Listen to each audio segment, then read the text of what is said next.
A puppy eagerly devours a piece of deer hide while its owner slices fresh venison. They are in Alaska, within the Arctic Circle, where Inuit communities have lived off hunting for generations.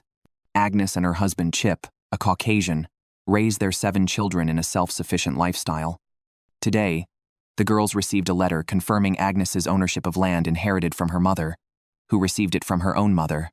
This land has been passed down through generations, and only now has the paperwork been finalized. It's a beautiful, real place they decide to visit. Their son John visits, and Chip takes him along to help. They travel downstream to Amanakrof, the campsite. Upon arrival, they find both riverbanks belong to them, rich in resources and ideal for hunting. However, winter is approaching, and temperatures will soon drop to freezing, leaving them little time. Their immediate task is to build a permanent shelter. Despite the overgrown weeds making it difficult for short-legged Agnes to walk, they find stakes from a previous tent setup on flat ground, ideal for building. They collect driftwood along the shore, which, after many collisions, are now bare trunks perfect for construction.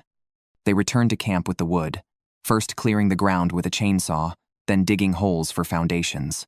They place the wood as posts, trim it to size, and install several beams. As dusk falls, they pause their work. The next day, the Hailstone family prepares to explore their new land. Overnight snow has covered everything in white, and temperatures have plummeted. Fully equipped, they follow the river in a small boat. The cold wind stings their faces. They spot a seal, and John readies his spear, though no opportunity arises. They continue on, soon reaching their destination. Today's main task is familiarizing themselves with the area. They sit around a campfire, warming themselves and enjoying delicious food, relishing the serene life here. A few days later, a light drizzle falls from the sky. A lazy dog guards the yard while Chip starts working on a mobile tent for a sled, akin to a caravan on the ice. For 7 to 8 months a year, they leave their home in Norvik to hunt and fish in various locations, necessitating a durable mobile tent. Chip cuts wooden strips to size with tools and assembles them one by one. He never hires a carpenter. He learned woodworking on his own to avoid paying up to $35 per hour. Once the basic frame is up, Chip tests it by standing on the sled, finding it as sturdy as expected. After lunch, and as the rain stops, Chip enlists 2 helpers to flip the sled over to nail the bottom and strengthen it. Seeing her husband's hard work, Agnes decides to catch some fish as a reward. In previous years, they would have sped across the snow-covered ground on snowmobiles, but this year's higher temperatures prevent the ice from forming, and the fish are still active. Agnes and her eldest daughter head to the river with their fishing nets. They set off in their boat to the designated fishing spot, drive a metal stake into the shore, and tie the net's rope to it. They gently lower the net into the water, smoothly executing the process. After setting the net, they tug it to straighten it out, and to their surprise, they catch a whitefish with roe, perfect for dinner. The net is left in place to check the next day. Meanwhile, Chip installs a plastic roller at the bottom of the wooden wheel, known as a horse hoof, to prevent the wood from directly rubbing against the snow and ice, providing protection. The next day, Chip remains busy, attaching wooden boards to the sled and securing them with nails. Agnes comes out to help, holding the frame while Chip assembles the parts. He then moves on to install the wall panels, confident he can manage alone. Meanwhile, Agnes goes to check the fishing nets with her daughter. They drive the boat to the nets, which appear normal at first glance. Pulling the nets triggers a chain reaction, indicating a good catch. Agnes takes off her coat, ready for a big haul, despite the icy chill of the river. The excitement is palpable as they find the nets full of fish, including plump salmon that bring them great joy, even dispelling the cold. Along with lively salmon, there are also zombie fish that died after spawning. Agnes respectfully throws these back into the river. With a rich catch of salmon, they start their journey back. Upon arrival, Chip has finished building the roof. He praises the abundance of fish they brought back, and Agnes reciprocates, admiring the perfect design of the mobile tent. Their mutual appreciation deepens their bond. Chip enthusiastically explains the tent's various features, earning Agnes's admiration for his reliable and romantic nature. With the hard work done, it's time for a delicious meal featuring the fresh salmon, complemented by various side dishes. The tender fish delights them, and the family spends a joyful evening together. The moose hunting season is finally here, and Jesse must seize this opportunity. He only needs one moose to meet his winter needs. After a week of rain, his boat is filled with water, which he scoops out before setting off. His destination is a remote wilderness, 200 kilometers away, known as moose territory. Jesse plans to camp for a few days, hoping to hunt a moose. Upon arrival, he sets up a rain shelter, as autumn is a rainy season. Then, he takes his gun and sets out. Moose are territorial, so the best way to attract a bull moose is by simulating antler clashes by rubbing against tree trunks. This sound can provoke a local bull moose to confront what it perceives as an intruding rival. Jesse creates noise while listening intently to his surroundings. However, the process is monotonous, and he begins to feel drowsy. As it gets darker, he decides to return to camp to rest. The next morning, Jesse heads to another meadow. With only 2 days left in the hunting season, he feels the pressure. This year's poor weather has disrupted his plans, making him reactive. If he fails to hunt a moose, he will need to catch 100 small animals to barely survive the winter. But he's not the only one after moose. Local predators are also a threat. He finds a bear cave and checks it. It's empty, the bear likely out foraging. Jesse would shoot without hesitation if he encountered a bear, not only for the meat but also to eliminate a competitor. He continues on and soon finds fresh moose droppings, indicating frequent moose activity in the area. Encouraged, Jesse finds an ideal hunting spot overlooking an open meadow where moose often feed. He crouches under a tree, mimicking moose calls and patiently waiting for his prey. 2 swans pass by, puzzled by the noise. As night falls, Jesse's mood darkens. He tiredly repeats the same actions. His initial enthusiasm waned. Just then, 2 moose appear in his view. He looks carefully and realizes it's a doe with her calf, not his target. However, a bull moose soon enters, but it's too dark to shoot accurately. To avoid harming the doe, Jesse reluctantly gives up and returns to camp dejectedly. On the 3rd day, the last of the hunting season, Jesse continues to wait patiently, his spirits as deflated as frostbitten eggplant.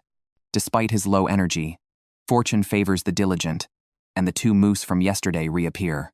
While Jesse cannot hunt the doe, her presence might attract a bull moose. He watches intently, hoping for a familiar silhouette, but as the 2 moose leave, his plans are thwarted. Deciding to take the initiative, Jesse heads to a nearby thicket, knowing this is his last chance. He spots signs of moose activity during his patrol but cannot find the elusive bull moose. As time slowly passes, an anxious Jesse aimlessly wanders, hoping for an encounter. Suddenly, several grouse appear before him, providing a much-needed outlet for his frustration.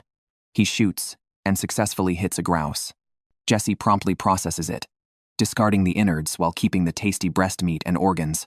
The grouse's stomach contains berries and grit, which aid its digestion. After dealing with the grouse, he returns to camp and cooks the meat. Although he regrets not hunting a moose, tasting the delicious grouse offers some consolation. Life is full of unexpected turns, and not everything goes as planned. Jesse has learned to accept this with equanimity, embracing the true essence of life. On the ground, there are several dark lumps. Sue pinches one and confirms it's bear feces. She is at the Kavik River camp in the Arctic Circle, running the outpost alone. Now, with a bear nearby, she intensifies her patrol, hoping to encounter it. Instead, she comes across several grouse and shoots, successfully killing one. This is just the beginning. More grouse remain in the nearby meadow. Sue fires again but scares many away. Determined, she takes 2 more shots and secures another grouse. Her shooting skills are improving. After ending her patrol, the weather suddenly changes, and snowflakes fall, signaling the approach of winter. During this time, bears become desperate to bulk up, and the reindeer remains in the storehouse are enticing to them. For her safety and her clients, Sue must dispose of these remains. Locally, grizzly bears are known as monster bears for their size, dwarfing even trailers in comparison. Crossing a river, Sue stops upon finding fresh bear droppings. She examines and determines they belong to a smaller black bear. After this discovery, she proceeds but soon stops again a mile away. She spots an animal. Using binoculars, she sees a moose but cannot hunt it due to local conservation laws. Sue continues on her way and reaches her destination far from camp to dispose of the reindeer remains. After dumping them, she cleans the sleigh to remove any scent of blood, then heads home. But she soon departs again, as clients report seeing a grizzly bear north of the camp. To protect her territory, Sue prepares to confront the bear. At the sighting location, She uses binoculars and sees a small bear. Approaching carefully, she fires into the open, not to hunt but to scare the bear away, making clear this area is off-limits. The weather worsens, indicating a possible blizzard. As the outpost in the Arctic Circle, Sue must ensure a steady supply of gas and electricity. However, the camp suddenly loses power. Checking the generator, she suspects a fault in the cooling radiator and attempts a repair. Amid her efforts, she hears a Plania U.S. Coast Guard rescue helicopter trying to contact the camp. Due to the power outage, communication devices fail. Sue tries to connect the communication equipment to a spare battery, but it doesn't restore communication. Despite her calls, there's no response, and she watches the helicopter leave, missing out on a lucrative refueling business. Determined to restore power, Sue dismantles and cleans the parts, then restarts the generator. With the roar of the machine, power returns to the camp, and life regains its calm. With winter approaching, Sue needs to prepare for the 8-month-long season. She arranges for a plane to deliver 3,200 gallons of gasoline, enough for the entire winter. However, this purchase nearly depletes her savings. This year has been particularly tough for Sue. She spent a significant amount on surgery for a shoulder injury, and persistent machine failures have led to financial losses. Therefore, she plans to tighten her belt this winter and minimize energy consumption. In a few days, the last group of guests will leave the camp, and Sue will face the dark winter alone. Before that, she visits the city for medical treatment, which takes some time. During her absence, a snowstorm transforms the northern lands into a beautiful ice kingdom. Upon returning, Sue finds wolverine tracks in the snow, causing concern since she keeps adorable foxes at the camp, which are prey for wolverines. Indeed, she discovers a fox with a bloody back, indicating it had fought fiercely with a wolverine. Observing further, Sue spots the wolverine roaming on a ridge, seemingly eyeing the camp. Patrolling her territory, she finds more wolverine tracks and even feces, suggesting the wolverine had stayed overnight in the camp. Now that Sue is back, she must reassert her dominance. Lighting is the best signal, and she decides to restart the generator. Armed with a handgun for protection against the wolverine, she heads to the generator room. However, restarting the generator doesn't work as expected. The cold has frozen the shutoff valve, blocking the flow of gasoline. Sue unscrews and clears the pipeline, then tries to restart the engine. It emits old, struggling sounds and fails to operate. Reluctantly, Sue resorts to using a small backup generator to restore power to the camp temporarily, planning to address the repair later. This is a typical day for Sue, filled with challenges but also a sense of fulfillment.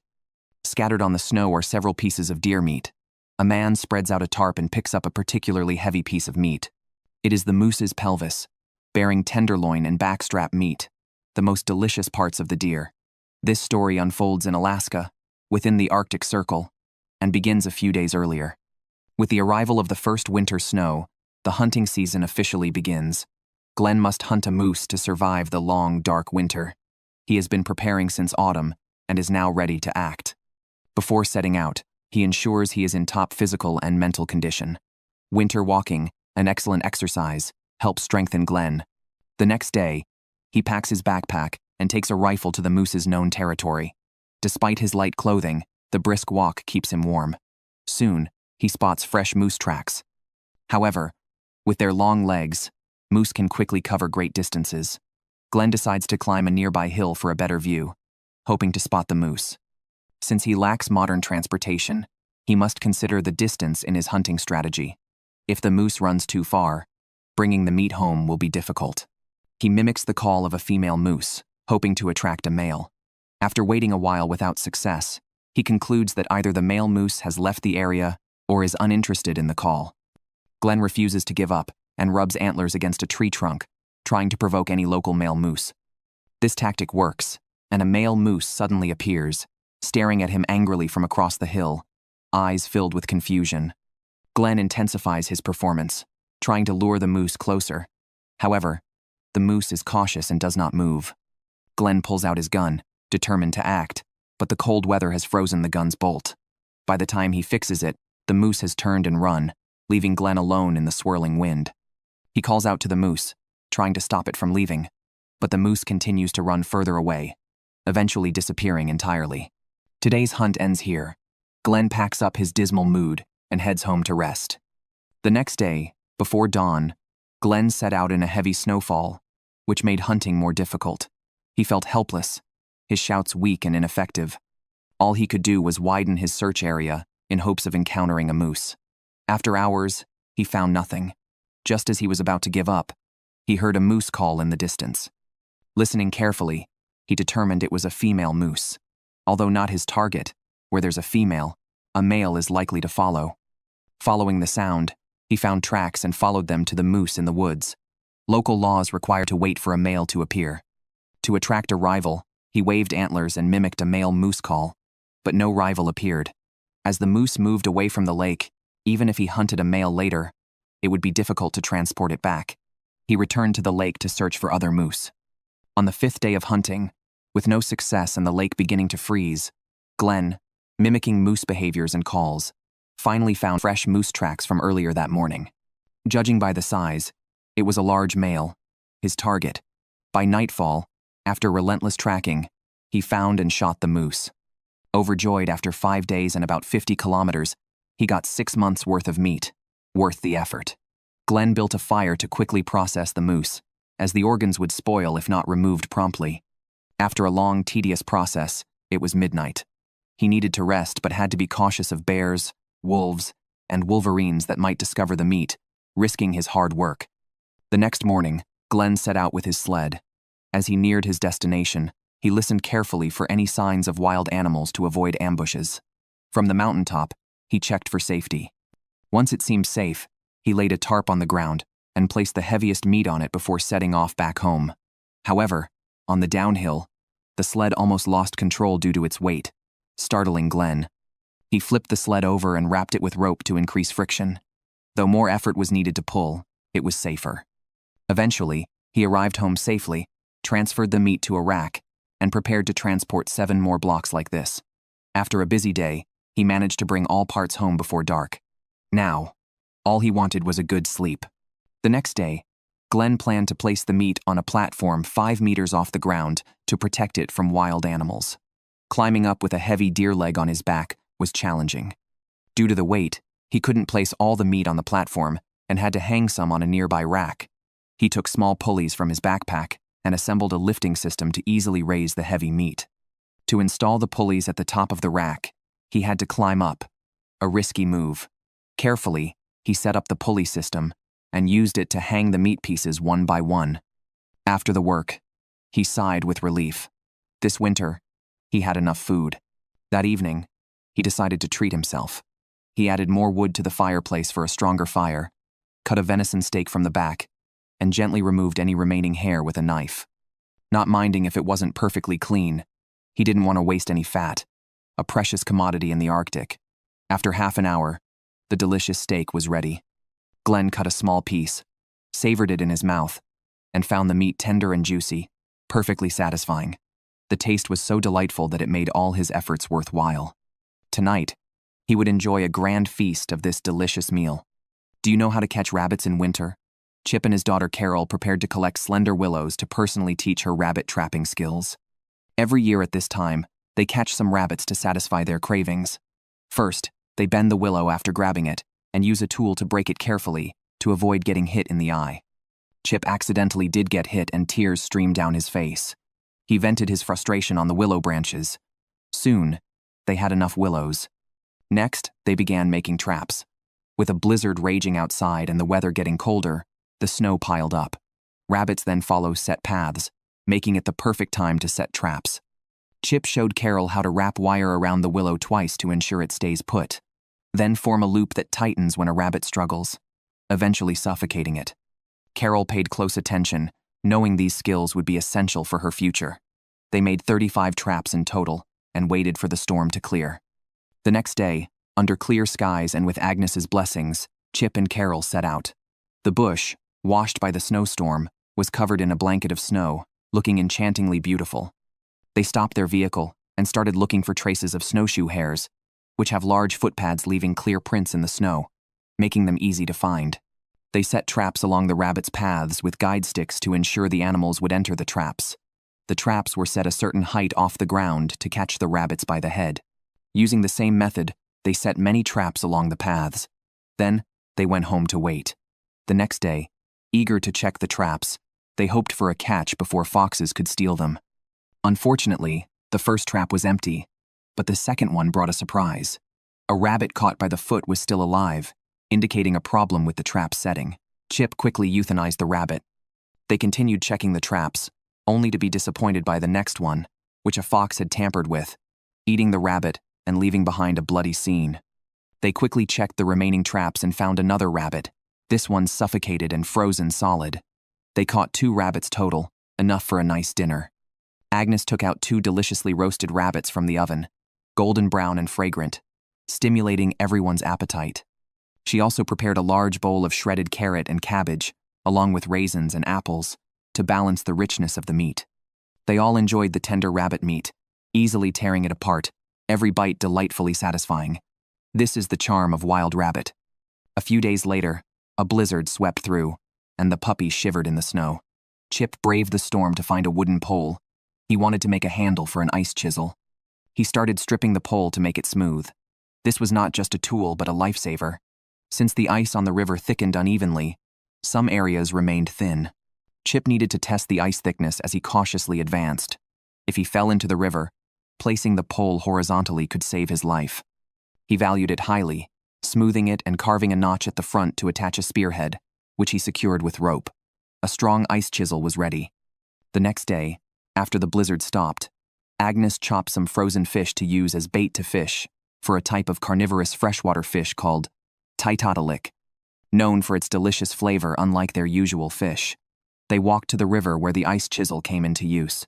Chip broke through the ice, ensuring safety, while Agnes collected willows. Chip dug more ice holes, and they divided tasks clearly. Agnes cut the willows with a knife. By the time she returned, Chip had finished making the ice holes. They tied fishing lines to the willows, hooked the bait, and placed them in the ice holes, setting up the fishing traps. In the same way, they set willows in all the ice holes. After their busy work, it grew dark, and they headed home to wait. The next day, they took one daughter to check the traps. Overnight, the ice holes had refrozen. Chip broke the ice and pulled out the willows, but the bait was untouched. He reset the bait and continued to the next traps, which also yielded nothing. Chip was disappointed, but ice fishing tests patience. On the third day, they brought another daughter, hoping for better luck. They found the bait missing at the first trap, but the big fish had escaped. Although they caught nothing, it was a good sign. The next few traps also yielded nothing. Now only 2 traps remained. The last one brought a surprise, a titotalik fish, but it was already dead. Everyone felt a bit disappointed. The final trap also contained a dead fish. Since the Inuit never eat dead fish, they fed them to the puppy. Several days ago, Glenn hunted a moose, securing meat for 6 months and alleviating any worries about food. Now in Alaska's Brooks Range, he contemplates dietary diversity. During this time each year, the ice grows remarkably thick, emitting roars like demonic howls that reverberate across the valley, especially chilling when the ice is bare of snow. Observing the cracks, Glenn's imagination runs wild. Walking on the ice, Glenn searches for an aquatic plant vital for winter nutrition, as he cannot eat meat daily. Occasionally, he opts for vegetables. Known as sinew grass to the Inuit, this plant has a fragrant aroma and is quite delicious. Glenn vigorously swings his ice chisel, breaking through the ice and collecting sinew grass into a plastic bucket before moving to the next spot.